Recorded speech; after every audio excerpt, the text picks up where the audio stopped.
Good morning बच्चों।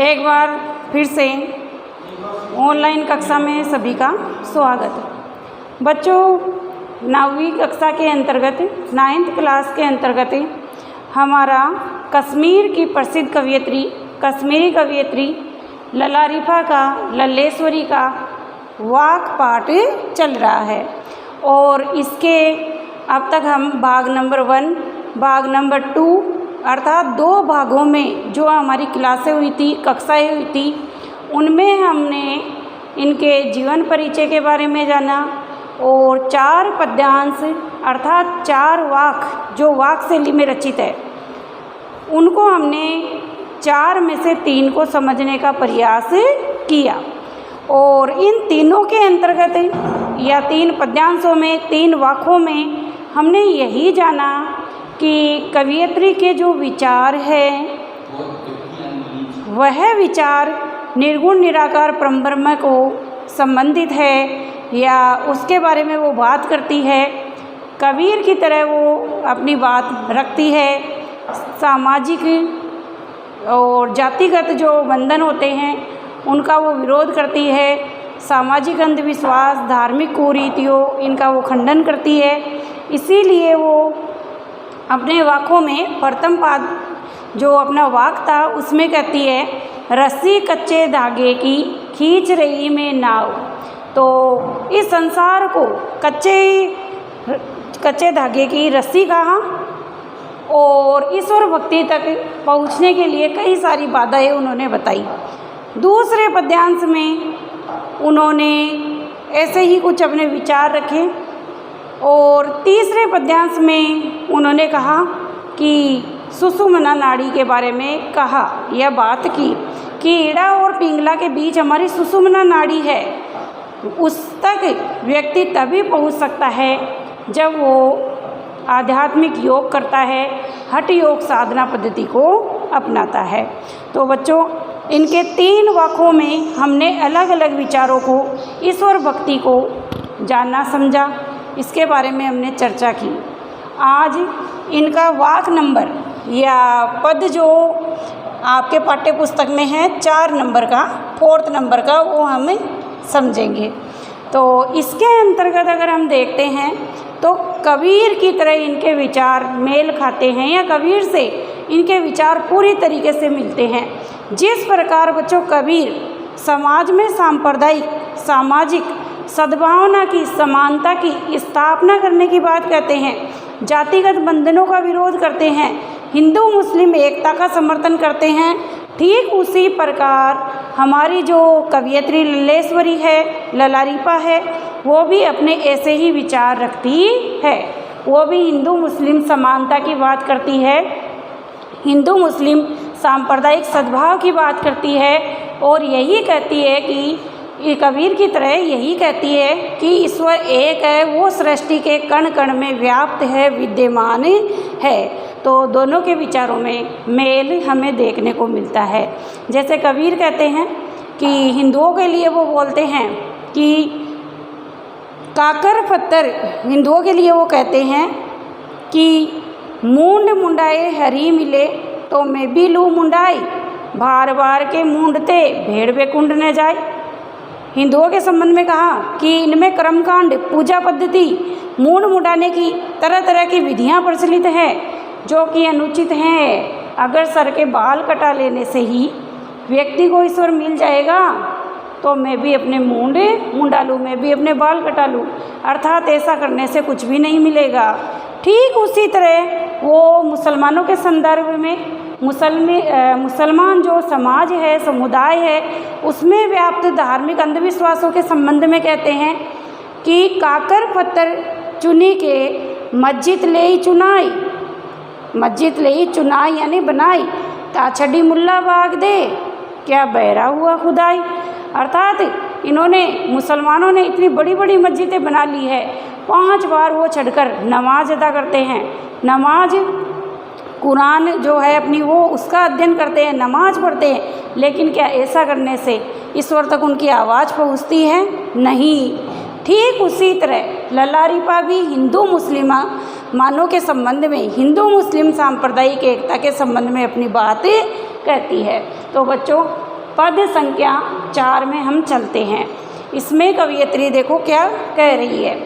थल थल में बसता है शिव ही, थल थल में बसता है शिव ही, भेद न कर क्या हिंदू मुसलमान। अब शब्द है हिंदू मुसलमान, लेकिन पूरा अर्थ होगा मुसलमान। ज्ञानी है तो स्वयं को जान, वही है साहिब से पहचान। थल थल में बसता है शिव ही, भेद न कर क्या हिंदू मुसलमान। ज्ञानी है तो स्वयं को जान, वही है साहिब से पहचान। कठिन शब्द हम देखें तो ज़्यादा कठिन नहीं है। थल थल का अर्थ होता है कण कण में, कण कण का अर्थ होता है इस सृष्टि के प्रत्येक कण में, हर कोने कोने में, हर जगह। बसता यानी निवास करना, विद्यमान होना। शिव, शिव का अर्थ यहाँ पर ईश्वर से है। ललारिपा जो है शिव शब्द का प्रयोग ईश्वर के लिए कर रही है। यहाँ पर बच्चों एक चीज़ मैं आपको और बता देती हूँ कि सभी पद्यांशों में ईश्वर के लिए अलग शब्दों का प्रयोग किया। कभी वह नाव कहकर उन्हें संबोधित करती है, तीसरे पद में वो कहती है कि मैं मांझी को क्या उतराई दूँ, तो ईश्वर को वो मांझी भी कहती हैं। तो कई शब्दों का प्रयोग वो ईश्वर के लिए कर रही है। तो यहाँ पर देखो शिव शब्द का प्रयोग उन्होंने ईश्वर के लिए किया है। भेद न कर क्या हिंदू मुसलमान, भेद का तात्पर्य होता है अंतर करना, और अंतर भी बच्चों कौन सा, जातीय अंतर या जातिगत अंतर। जातिगत आधार पर भेद, जैसे हम हिंदू और मुसलमान दोनों ही जातियाँ अपने को श्रेष्ठ मानती है, दोनों एक दूसरे से ईर्ष्या करते हैं, एक दूसरे के धर्म से नफरत करते हैं, जातीय या धार्मिक आधार पर बहुत ही द्वेष भावना रखते हैं। तो कवियत्री कह रही है हिंदू और मुसलमान इस आधार पर कभी भेदभाव नहीं करना चाहिए। ज्ञानी है तो स्वयं को जान, ज्ञानी का अर्थ होता है अंतर मन का ज्ञान, अंतर मन का ज्ञान या अंतकरण की शुद्धि। अगर तुम्हें ज्ञान है, तुम्हें आत्मिक ज्ञान है, तुम्हें वास्तव में परम तत्व का, सत्य का ज्ञान है, तो स्वयं को जान। स्वयं शब्द का तात्पर्य यहाँ पर है खुद से, स्वयं से यानी खुद से, खुद के आत्मिक तत्व से, खुद के आत्मिक तत्व या सत्य से, खुद के बारे में जानना कि मैं यहाँ संसार में पैदा हुआ हूँ, मैंने जन्म लिया है, तो मेरे जीवन का क्या उद्देश्य है। इस सत्य को, इस मर्म को तुम पहचानो, जानो, वही है साहिब से पहचान। अब देखो बच्चों वापस वही बात आ गई। शिव शब्द कहा, पहले ईश्वर के लिए शिव शब्द का प्रयोग किया, अब पुनः ईश्वर के लिए कवियत्री साहिब शब्द का प्रयोग कर रही है। तो साहिब शब्द भी हमारा यहाँ पर ईश्वर के लिए ही आया है। तो यहाँ पर कवियत्री कबीर की तरह जातिगत भेदभावों को बुलाकर सांप्रदायिकता की, एक सांप्रदायिक या सामाजिक एकता की स्थापना करने की बात कहती हुई अपने भाव रख रही है। हम इसका पुनः वाचन करके अनुवाद करते हैं। थल थल में बसता है शिव ही, भेद न कर क्या हिंदू मुसलमान। ज्ञानी है तो स्वयं को जान, वही है साहिब से पहचान।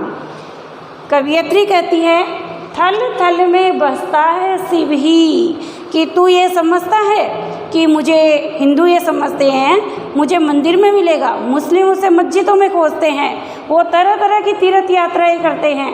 ऐसा नहीं है। कवियत्री सेम कबीर की तरह कहती है थल थल में बसता है शिव ही। वो जो शिव है, जो ईश्वर है, जिसको तू ढूंढ रहा है, वो थल थल में अर्थात सृष्टि के प्रत्येक कण कण में वो निवास करता है, वो विद्यमान रहता है। भेद न कर क्या हिंदू मुसलमान। तुम समझते हो कि हिंदुओं का अलग ईश्वर है, मुसलमानों का अलग ईश्वर है, अर्थात ऐसा कुछ भी नहीं है। दोनों का एक ही ईश्वर है। दोनों की रचना, दोनों की जो उत्पत्ति है वह एक ही ईश्वर ने की है। इसी और वही एक ईश्वर संपूर्ण सृष्टि को संचालित कर रहा है। तो वह कहते हैं कि हिंदू और मुसलमान तुम दोनों जो है जातिगत आधार पर आपस में मत लड़ो, धार्मिक आधार पर, जाति आधार पर एक दूसरे से भेदभाव मत करो। ज्ञानी है तो स्वयं को जान। अगर तुम्हें वास्तव में अपना ज्ञान है, अपने अंतर्मन का, अंतकरण का ज्ञान है, आत्मिक तत्व की पहचान है, तुम्हें पता है कि ईश्वर ने मुझे इस सृष्टि में पैदा किया है तो मेरे जीवन का क्या उद्देश्य है, मुझे क्या करना है, क्या नहीं करना है, कैसे मुझे ईश्वरीय तत्व तक पहुंचना है, तो तुम इसे जो है ईश्वर भक्ति के माध्यम से ही, ज्ञान के माध्यम से ही तुम जान सकते हो, समझ सकते हो।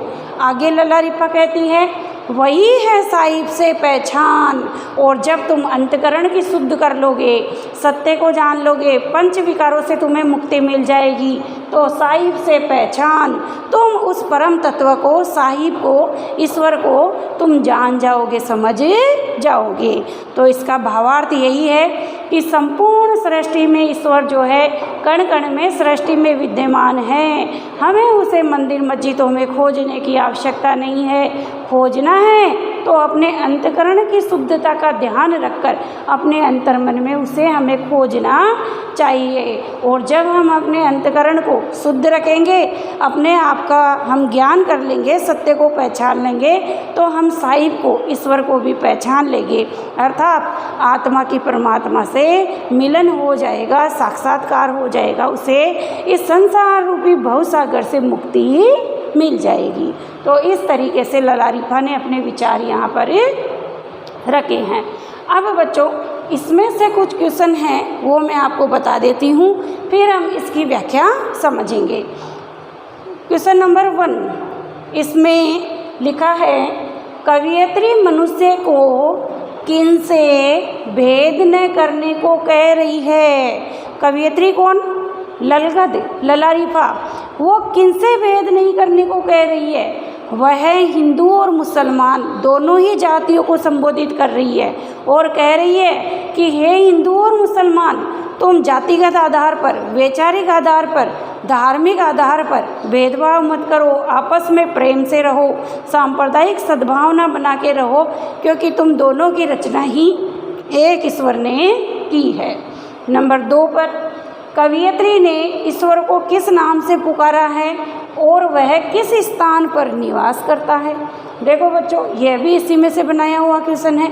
छोटे से वाक्य में से, पद में से कितने सारे 4 क्वेश्चन निकल आए हैं कि कवियत्री ने ईश्वर को एक जगह शिव तो दूसरी जगह साहिब के नाम से पुकारा है और वह कण कण में, इसका उत्तर हमें प्रथम और लास्ट लाइन में मिलेगा, वह थल थल में, वह कण कण में निवास करता है।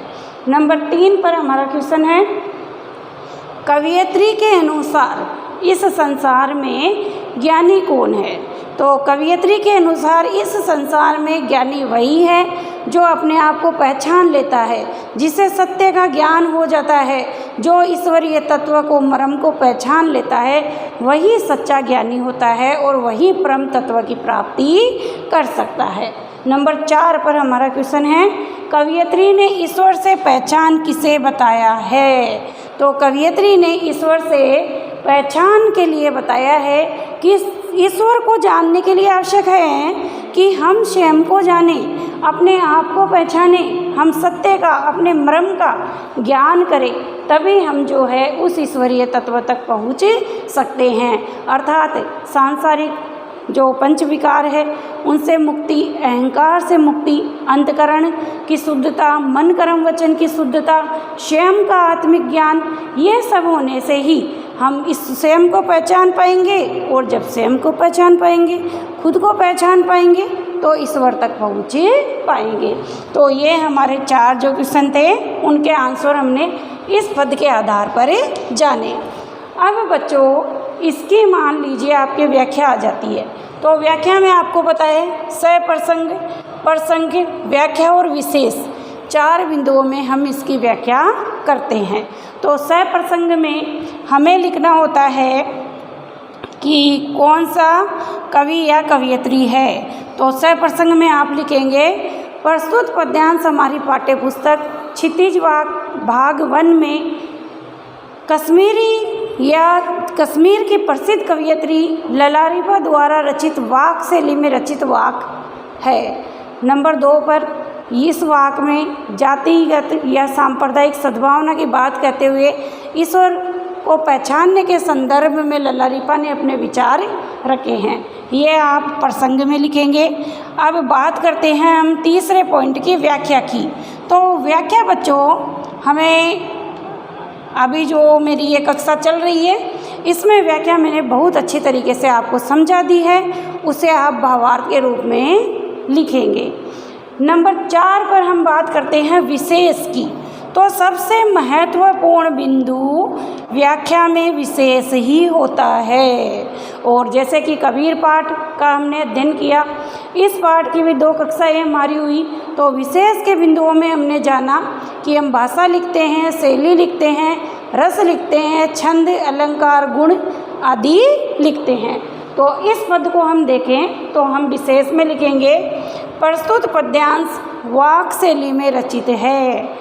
नंबर 2 पर आप लिखेंगे इसमें अलंकार। अलंकार की बात करते हैं तो इसमें बच्चों हमें अनुप्रास अलंकार देखने को मिलता है, साथ ही साथ थल थल शब्द आया है।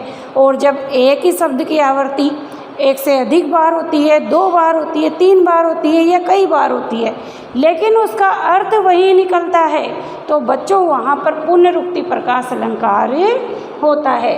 तो यहाँ पर हमें अनुप्रास अलंकार के साथ साथ पुनरुक्ति प्रकाश अलंकार भी देखने को मिलता है।